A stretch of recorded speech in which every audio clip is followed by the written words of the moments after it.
Good morning और 10 के दमदार ट्रेड्स में आपका स्वागत है। वीडियो में रहेंगे अगले आधे घंटे आपके साथ। हमारे साथ शो में आशीष बेहती और राजेश सतपुते पहले से बने हुए हैं। उनके अलावा रचना वैद्य और नीलेश जैन को भी जोड़ेंगे उनकी टॉप ट्रेडिंग आइडियाज़ के साथ।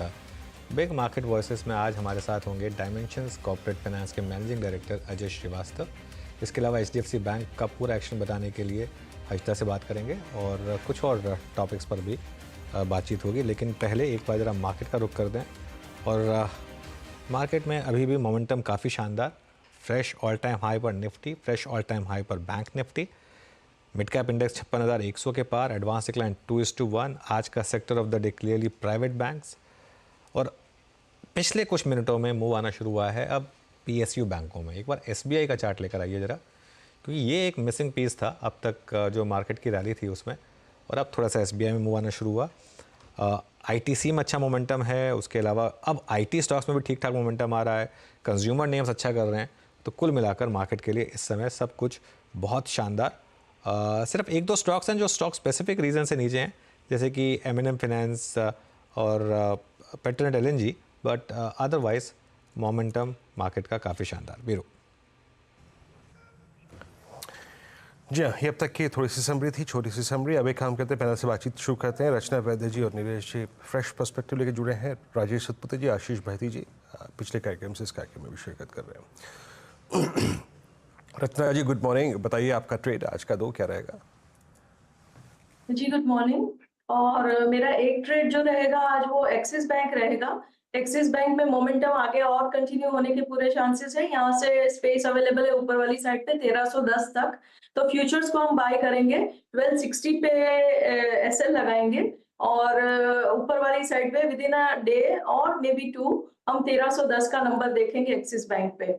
और उसी के साथ जो मेरा सेकंड काउंटर रहेगा that will be Bajaj Finserv. Bajaj Finserv में भी आज अच्छा मोमेंटम है और 3-4 दिन की गिरावट के बाद इंपॉर्टेंट सपोर्ट से ये टर्न मार रहा है और टर्न का डे 1 है और यहाँ पे 1600 के करीब प्राइस है। तो अगर 1585 का SL ये होल्ड करेगा फ्यूचर्स पे तो ऊपर वाली साइड पे 1620 की तरफ और 1630 की तरफ जाता हुआ हमें जल्द ही नजर आएगा। So Axis Bank and Bajaj Finserv. Axis Bank and Bajaj Finserv आज दिन फाइनेंशियल्स का है क्लियरली, तो इस पर आपके ट्रेड्स होंगे। आशीष बेहती जी, आपकी दो ट्रेड्स।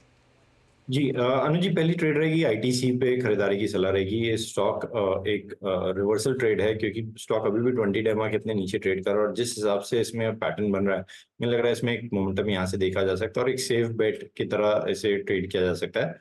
जो स्टॉप लॉस इसमें मेंटेन करना है वो 424 का एक SL मेंटेन करे। मुझे लगता है इसमें 434 तक का जोन देखने मिल सकता है। दूसरा जो ट्रेड हमें अच्छा लग रहा है वो है कोटक बैंक का। इसमें भी एक अच्छा मोमेंटम बन रहा है और जिस हिसाब से 200 डेमो पे इसने सपोर्ट लिया है मुझे लग रहा है कोटक में भी एक कल की जो गिरावट थी आज शायद वो थमते हुए देखने मिल सकती है और इसमें एक वापस मोमेंटम अपसाइड की तरफ देखने मिल सकता है। तो 1830 के टारगेट के लिए कोटक बैंक में खरीदारी की सलाह है। जो स्टॉप लॉस इसमें मेंटेन करना है वो 1770 का एक SL मेंटेन करे। ओके, अब राजेश सतपुते जी आपका ट्रेड इस वक्त का?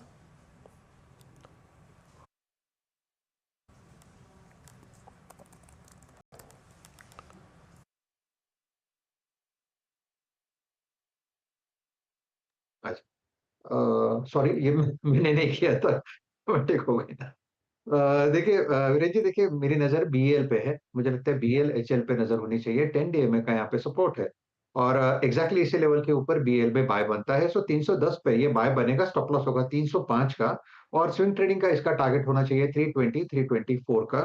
तो मुझे लगता है यहाँ पे एक स्विंग मिलेगा BL में। At the same time BL के बाद अगर कोई काउंटर अच्छा लगता है वो है REC। मैंने सुबह PFC की बात की थी, अभी REC की बात कर रहा हूँ। मुझे लगता है यहाँ पे कंसोलिडेशन के बाद फिर नया मूव शुरू होगा। मेरे हिसाब से इसका टारगेट होना चाहिए 575 to 580। So it's buy about 560।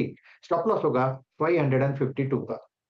Okay, तो ये इस समय REC पर, सुबह PFC अब REC। Nilesh good morning. Nilesh, आपके पिक्स?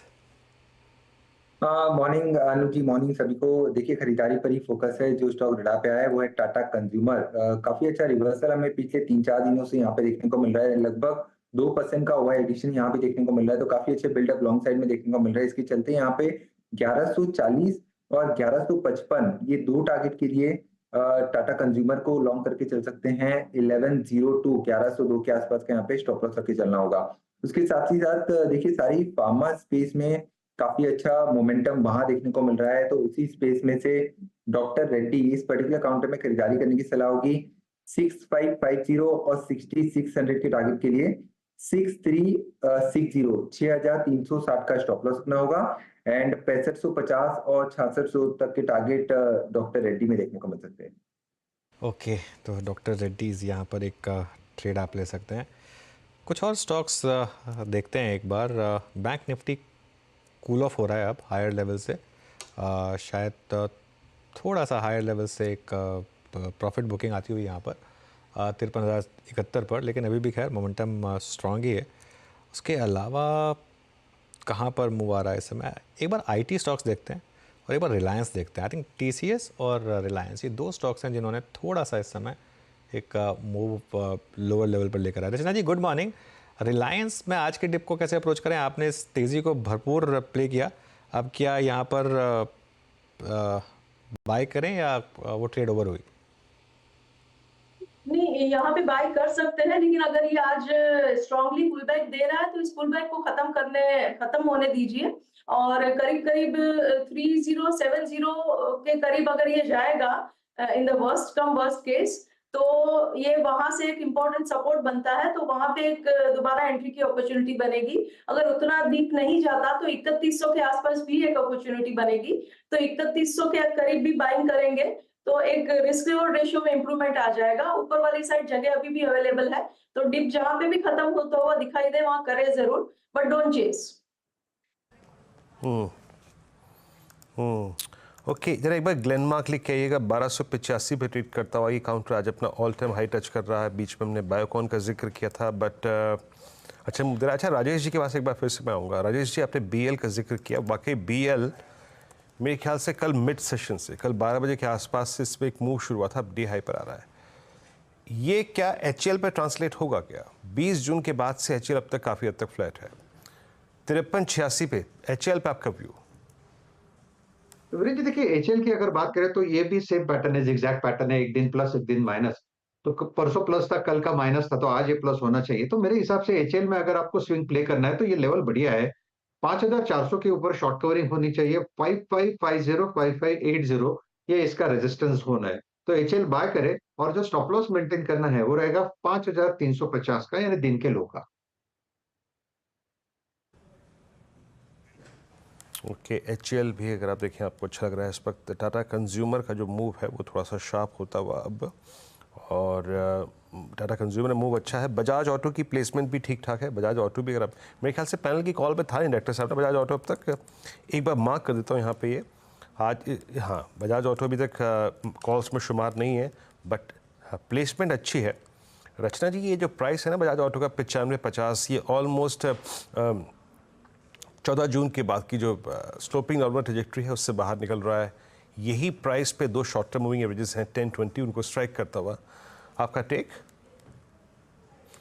जी, यहाँ पे सारे एवरेजेस का कन्वर्जेंस हो रहा है, दैट इज वेरी ट्रू। और अगर ये काउंटर 9550 के ऊपर थोड़ी देर अपने आप को सस्टेन कर लेगा तो फिर यहाँ से ऊपर फर्दर मोमेंटम बनेगा जो उसको ऊपर वाली साइड पे 9760 एंड इवन 9800 की तरफ लेके जाएगा विद इन 2 to 3 डेज। लेकिन 9550 के ऊपर इसको अपने आप को सस्टेन करना जरूरी है, तो कुछ देर के लिए इंतजार करके अगर वो 9550 होल्ड कर ले तो फिर एंट्री करे और इन दैट केस 9500 पे स्टॉप लॉस लगाए।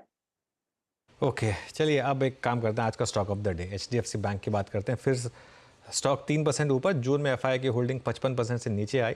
इसके क्या मायने हैं और ब्रोकरेज के क्या व्यूज़ हैं? एक बार हर्षिता के पास चलते हैं और जानते हैं। Harshita, good morning. Good morning Anuj. और जैसे एक्सपेक्टेड था कि स्टॉक में एक्शन बढ़ेगा, वही होता हुआ दिखाई दिया है। एक हैवी वेट है, इसीलिए हम कह रहे हैं बाजार का आज बाहुबली बना है और यहीं पर सबसे ज्यादा एक्शन बनता दिखाई दे रहा है। जैसे कल शाम से ही हम कह रहे हैं कि जून में दरअसल एफआईआई की होल्डिंग, दरअसल अप्रैल से जून की जो क्वार्टर की शेयर होल्डिंग कंपनी ने शेयर की है वो 55% से नीचे उभर कर आई है। ये आंकड़ा आया है ठीक 54.83% का, और इस आंकड़े के मद्देनजर अब संभावना ये उभर कर आ रही है कि MSCI इंडेक्स में कंपनी का जो वेटेज है वो बढ़ता हुआ दिखाई देगा। ये होल्डिंग घटने से वो वेटेज बढ़ने के आसार बनते हुए दिखाई दे रहे हैं। यहां पर आपको ध्यान रखना है कि 3 से 4 बिलियन डॉलर तक का फंड फ्लो दरअसल उस वेटेज के बढ़ने से आएगा। इस समय MSCI में कंपनी की करीब 3.8% तक का वेटेज है और ये दरअसल बढ़कर 7.2 से 7.5% तक आता हुआ दिखाई देगा। HDFC बैंक में अकेले FIIs का अगर आप देखिएगा 25% तक का हेडरूम उस लिहाज से बन रहा है, इसीलिए वो अच्छा खासा फंड फ्लो की बात होती हुई दिखाई दे रही है। ये स्टॉक एक परफॉर्मर रहा है पहले, ऑफ कोर्स उस मर्जर से पहले, और उसके बाद थोड़ा सा साइडवेज होता हुआ दिखाई दिया, लेकिन अगस्त की रेटिंग पर लोगों का पूरा फोकस रहा है और अब ये जो वेट बढ़ता हुआ दिखाई देगा उसी के बाद वो बड़ी चाल और बड़ी चहल पहल स्टॉक में बढ़ने के आसार हैं। 3 से 4 बिलियन डॉलर का फंड फ्लो आसार यही दिखा रहा है कि स्टॉक में आगे मोमेंटम देखने को मिलेगा। इनफैक्ट नुवामा की एक रिपोर्ट कह रही है कि स्टॉक में शायद 10% का अपसाइड आ सकता है। IIFL कहता है 3 से 4% तक के gains up to the event of August देखने को मिलेंगे, लेकिन जेफरीज ने साफ कहा है कि अगस्त में जब समीक्षा होगी तब वेट बढ़ेगा।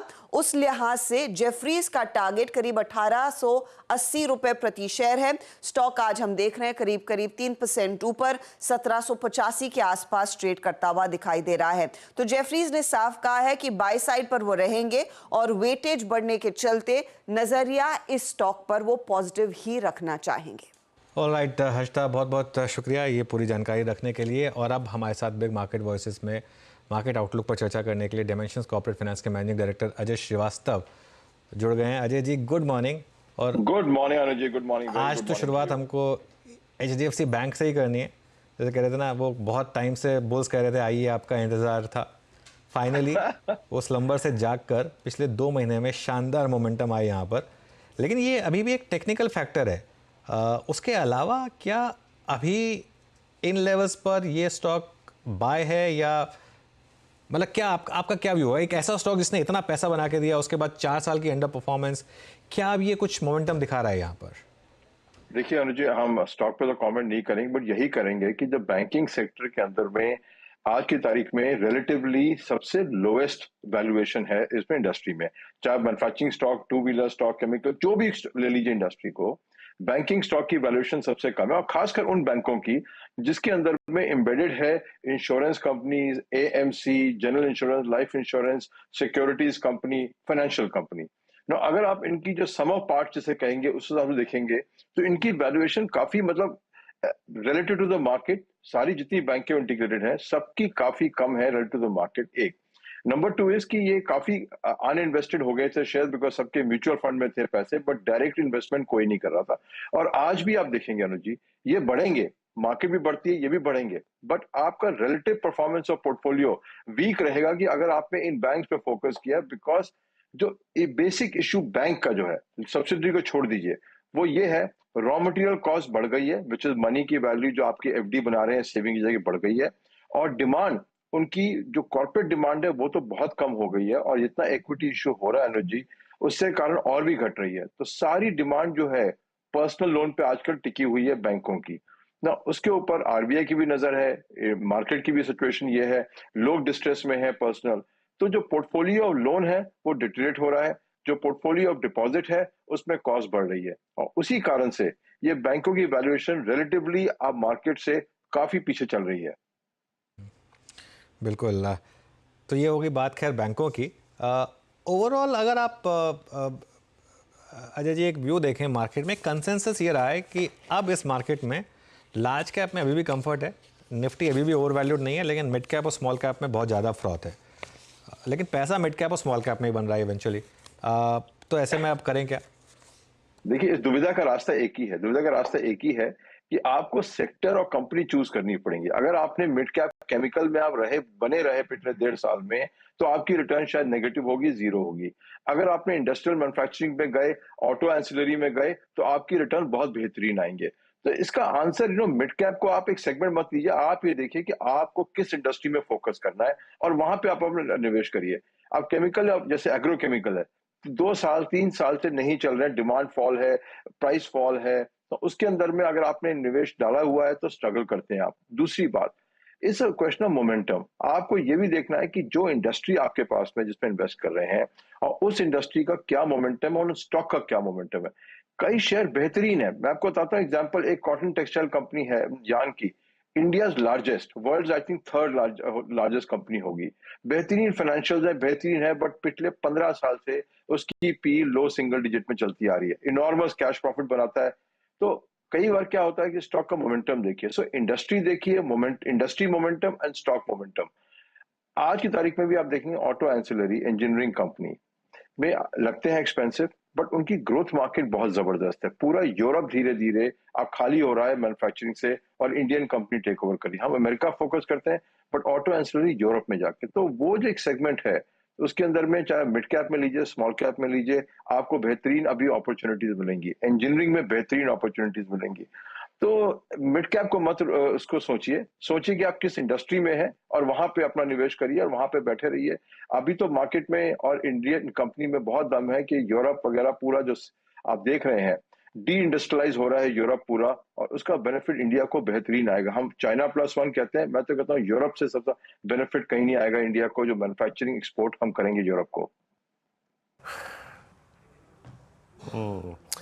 अच्छा अजय जी, अभी आपने इस वार्तालाप में, इस बातचीत में कमोडिटीज़ में केमिकल्स का जिक्र किया। एक और कमोडिटीज़ का चंग जिसको मुझे मालूम है आपने बहुत अच्छी तरीके से खेलता है, वो मेटल्स थे, ferrous non ferrous both group. वहाँ पे आपका टेक क्या है? क्योंकि यहाँ पर अभी भी इंडाइसेस जो है वो हायर लेवल्स थोड़े बहुत डिप्स है बट ऑल टाइम हाई की ट्रैजेक्टरी पे है। मेटल्स पे आपका टेक क्या है, कमोडिटीज़ का दूसरा चंक?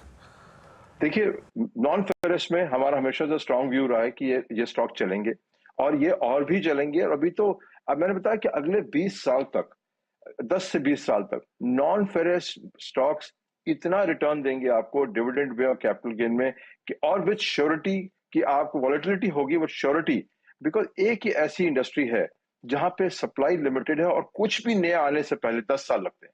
कोई नई माइन खोलने में 10 साल लगेंगे आपको, इन्वायरमेंट ग्रुप पीछे पड़े हैं आपके। तो जो जिसके पास माइंस है, जो सप्लाई चेन है, जिसके पास पूरा चीज है, उसके लिए इससे अच्छा अपॉर्चुनिटी अगले 15 साल में कोई नहीं होगा। बिकॉज ईवी पे आ रहे हैं हम लोग, एल्यूमिनियम यूज हो रहा है, कॉपर यूज हो रहा है, जिंक यूज हो रहा है। तो नॉन फेरस की तो मैं आई थिंक पूरे सेगमेंट के अंदर में इसमें आप डटे रहिए। ये कई बार अंडर परफॉर्म करेगा, पेशेंस टेस्ट करेगा, बट आप अगर इसके डिविडेंड और कैपिटल गेन देखेंगे, सेकंड टू नन होंगे दुनिया के अंदर में। और जो भी मौका मिले मेरे हिसाब से, अगर आपका पोर्टफोलियो बनता है तो मेरे हिसाब से फेरस की जगह नॉन फेरस जाइए। फेरस में प्रॉब्लम क्या है इंडिया के अंदर में कि आपको गवर्नमेंट पॉलिसी में डिटरमिनेड है। अगर एंटी डंपिंग आ गई तो आपका फेरस स्टॉक ऊपर चले जाएंगे। आज की तारीख में इंपोर्ट आने शुरू हो गए चाइना से, और तो आपका प्राइस नीचे हो जाएंगे। वो प्रॉब्लम इसके अंदर में नहीं है, बिकॉज ये रॉ मटेरियल इनके पास में, इसमें कोई चारा नहीं है। आपको एल्यूमिनियम चाहिए, जिंक चाहिए, कॉपर चाहिए, आप कुछ कर नहीं सकते। इंडिया के पास कॉपर नहीं है तो इम्पोर्ट होकर रहेगा। तो उस हिसाब से नॉन फेरस फेरस से ज्यादा हमको लगता है, बिकॉज लॉन्ग टर्म जो मोनोपोली है 5-6 कंपनियों की ग्लोबली और इंडिया में 2 कंपनियों की, वो कहीं नहीं जाने वाली। अच्छा अजय जी, अभी आपसे बात जब मैं कर रहा हूँ तो उस वक्त ऑलमोस्ट निफ्टी फार्मा एट 19,936 अपने करियर हाई पे है। अब अगर हम इसको थोड़ा सा वाइड कर दें, इस बातचीत के दायरे को बढ़ा दें, आई मीन फार्मा कंपनियाँ, डायग्नोस्टिक कंपनियाँ और हॉस्पिटल स्टॉक्स पर तो सबने पैसा कमाया, सारे ऑल टाइम हाई पे हैं।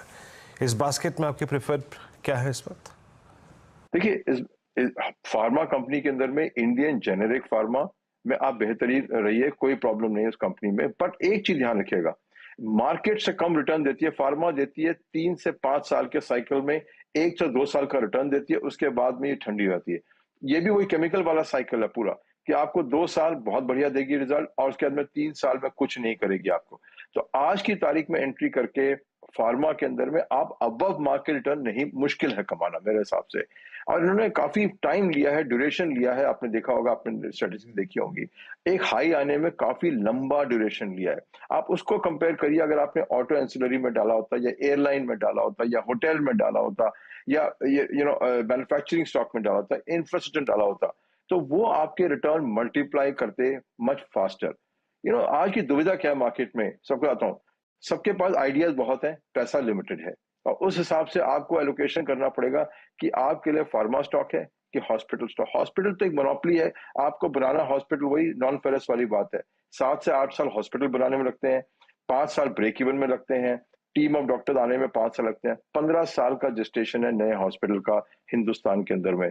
तो जो डटे हुए हैं, जिनके पास लोकेशन है, जगह है, वो सुपीरियर प्रॉफिट कमाते रहेंगे लगातार। आपने देखा होगा आज भी हॉस्पिटल चेन में उनके जो टॉप 5 हॉस्पिटल्स हैं कंट्रीब्यूट करते हैं 75% of revenues and 90% of profits. सिर्फ 5 अस्पताल, ओके, हर चेन में देखेंगे आप।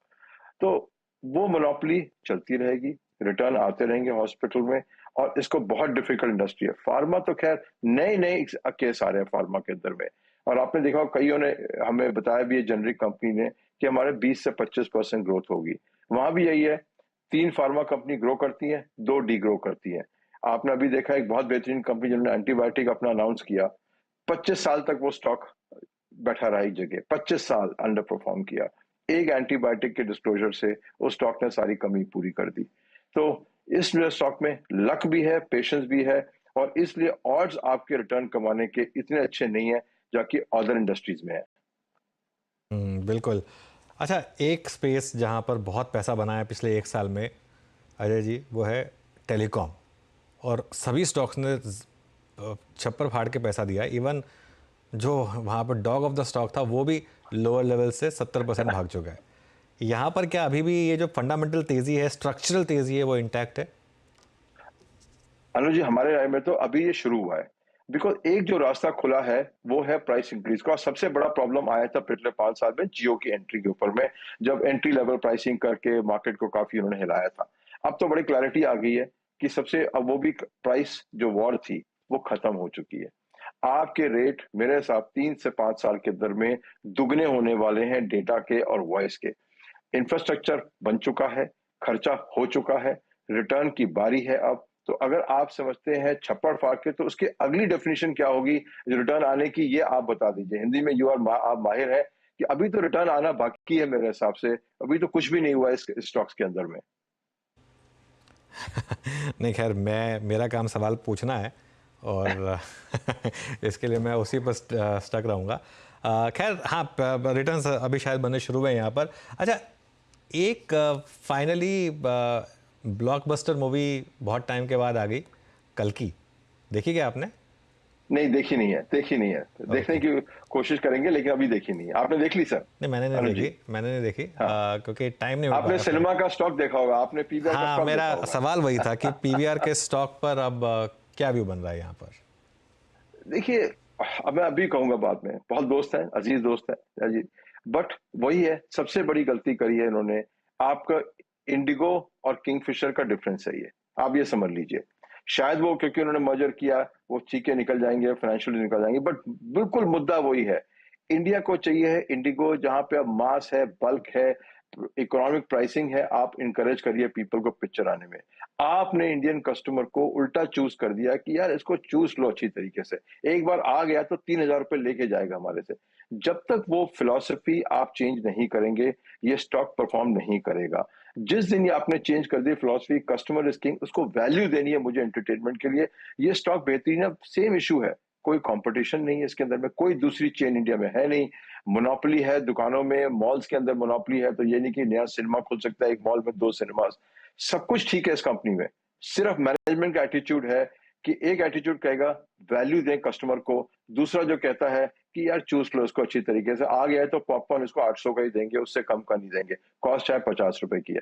जिस दिन ये शिफ्ट हो जाएगा ये स्टॉक फ्लाई कर जाएगा, और इसीलिए अंडर परफॉर्म करता है। केवल आपको हिंदुस्तान की जो पॉपुलेशन है, जो उसकी रिक्वायरमेंट है, जो उसकी परचेजिंग पावर है, उसको वनस्पत देख के चलेंगे, ये स्टॉक फ्लाई करेगा। मोनोपोली है, इसमें कोई कॉम्पिटिशन नहीं है। और जिस दिन ये चेंज हो जाए Anuj ji, I am the first buyer back. बहुत होल्डिंग थी, बेच दी, कई सालों से नहीं है। Philosophy change is all that is required stock के लिए। जिस दिन आपको लगे मैनेजमेंट फिलॉसफी चेंज कर दी है, ये स्टॉक बेहतरीन है। मोनोपोली है, लाइक हॉस्पिटल की तरीके से आपको हॉस्पिटल जाना पड़ता है, शायद पिक्चर नहीं जाएंगे, बट अगर ये वैल्यू दे देगा तो आप पिक्चरें भी देखने जाएंगे। यानी अनुज, अब की बार अगर आप मूवी देखने जाएं और पॉपकॉर्न का वो एटलीस्ट छोटा वाला अगर आप पैक भी 100 रुपये मिल जाए तो अजय जी खरीद लेंगे पीवीआर उस वक्त। बात बहुत तर्कसंगत है सर आपकी, इसमें मैं आपसे फुली एग्री करता हूँ। अच्छा, अब आते हैं एक दो स्पेस पे और जहाँ पे मूव अच्छे हैं। इस बार इस साइकिल में अजय जी वोल्टास ने भी और हैवेल्स ने पैसा कमा के दिया, जो कि पिछली बार 2023 में मिस कर गए थे। डिक्सन को देखिए आप, इलेक्ट्रॉनिक मैन्युफैक्चरिंग में कितना बड़ा पैसा बना यहाँ पर। अब यहाँ पर व्यू क्या है आपका वाइट गुड सेगमेंट पे? देखिए, वाइट गुड सेगमेंट का व्यू है कि एयर कंडीशनिंग मार्केट तो शायद इनकैश करेगी, अच्छा इनकैश करेगी, अच्छे रिजल्ट आएंगे जून के अंदर में। पूरा सेगमेंट बेहतरीन काम कर रहा है, प्राइस इंक्रीज कर रहा है। बट ड्यूरेबल सेगमेंट में हमारा व्यू थोड़ा सा नेगेटिव है इस समय, बिकॉज हमने जो नेगेटिव स्टैंस लिया है बिकॉज कंज्यूमर बाइंग बहुत कम होती जा रही है। और यही व्यू है अपैरल की इंडस्ट्री पे भी, कंज्यूमर बाइंग कम होती जा रही है। ड्यूरेबल पे भी आप देखेंगे कंज्यूमर बाइंग कम होती जा रही है। एसी तो लेने पड़े लोगों को, गर्मी है, 50 डिग्री की हीट थी, और कूलर और एसी और उसकी आप रिजल्ट देखेंगे जून में। बट जनरली देखेंगे इंडस्ट्री ग्रोथ आज की तारीख में स्ट्रगल कर रही है। कई कंपनियां जैसे आपने नाम लिया उस कंपनियों में, उसमें एक अलग एडवांटेज है कि वो आपके वायर्स भी बेचती हैं और अदर चीज बेचती हैं जो आपकी रियल एस्टेट इंडस्ट्री में आती है। सो खासकर वो कंपनी जो रियल एस्टेट इंडस्ट्री को सप्लाई कर रही है product, electrical products and this thing, उसमें तो कोई प्रॉब्लम नहीं है। बट जो प्योर ड्यूरेबल कंपनीज है, आई थिंक उनकी डिमांड, एक्सेप्ट एसी कंपनी उनकी डिमांड में स्ट्रगल रहेगी इस साल में।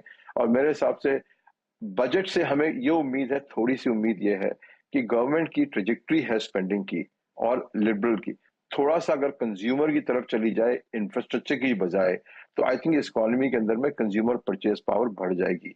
सबसे बड़ी, अगर आप पूरे बाजार में इकोनॉमी में एक प्रॉब्लम देखेंगे आज, वो है कंज्यूमर बाइंग की। वहीं पे सब कंपनी की प्रॉब्लम है, और अगर बजट थोड़ा सा ट्वीक कर दे उसको, वो कमी भी पूरी हो जाएगी।